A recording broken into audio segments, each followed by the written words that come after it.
रात के 11:30 बज चुके थे। स्टेशन मास्टर सुरेश यादव अपने नए सरकारी क्वार्टर में शिफ्ट हुआ था, रेलवे लाइन के बिल्कुल पास, जहां रात में मालगाड़ियों की आवाज नींद में भी पीछा नहीं छोड़ती थी। सुरेश जानता था कि नंबर 13 वाले इस क्वार्टर को कोई लेना नहीं चाहता, कारण पिछले स्टेशन मास्टर का हादसा। लोग फुसफुसाते थे कि उसने उसी कमरे में फांसी लगा ली थी जहां अब सुरेश रहने वाला था, पर सुरेश हंसकर बोला था, भूत वूत कुछ नहीं होते, बस कहानियां हैं। क्वार्टर छोटा सा था, एक टेबल, लोहे का पंखा और दीवार पर रेलवे द्वारा दी गई पुरानी स्टडी लैंप के दाग।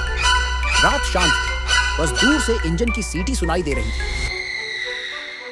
जब उसने लैंप ऑन किया, बल्ब एक पल के लिए टिल्ट और दीवार पर छाया दो बन गई, एक उसकी और एक थोड़ी ऊंची। सुरेश मुस्कुराया, बल्ब ढीला है शायद। वो अपने बिस्तर पर लेट गया। ट्रांजिस्टर में धीमे गाने बजने लगे। करीब आधी रात ट्रांजिस्टर अचानक बंद हो गया, साथ ही दरवाजा धीमे से चर कर खुल गया। ठंडी हवा का झोंका कमरे में घुसा और टेबल पर रखी रेलवे डायरी के पन्ने खुद ब खुद उलटने लगे। सुरेश उठा और बोला, कौन है वहां? कोई जवाब नहीं, बस खिड़की से मालगाड़ी के जाते हुए लाल लाल डिब्बे दिखे। उसने दरवाजा बंद किया और जाली में से झांका। बाहर खाली प्लेटफॉर्म पर किसी ने लाल लालटेन हवा में ऊंची उठाई हुई थी। वो लाल रोशनी धीरे धीरे उसकी खिड़की की तरफ आने लगी।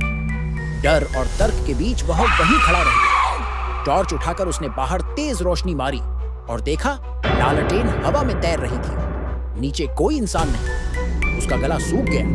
उसी वक्त किसी ने दरवाजे पर अंदर से 3 ठक ठक ठक की आवाज मारी। दरवाजा हिला तो, पर खुला नहीं। सुरेश ने टॉर्च उस पर घुमाई और दीवार पर अब 3 परछाइयां थीं। कौन है? उसने कांपती आवाज में कहा। और तभी पुरानी स्टडी लैंप अपने आप ऑन हो गई।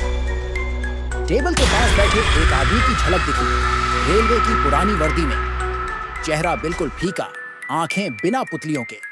वो आदमी मुस्कुराया और बोला, ड्यूटी टाइम खत्म हो गया, अब मेरी शिफ्ट शुरू।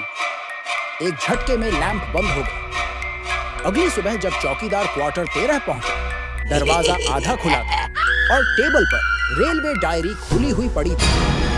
आखिरी लाइन पर लिखा था, रात 12:57 मालगाड़ी पास हुई और स्टेशन मास्टर लौट न सका।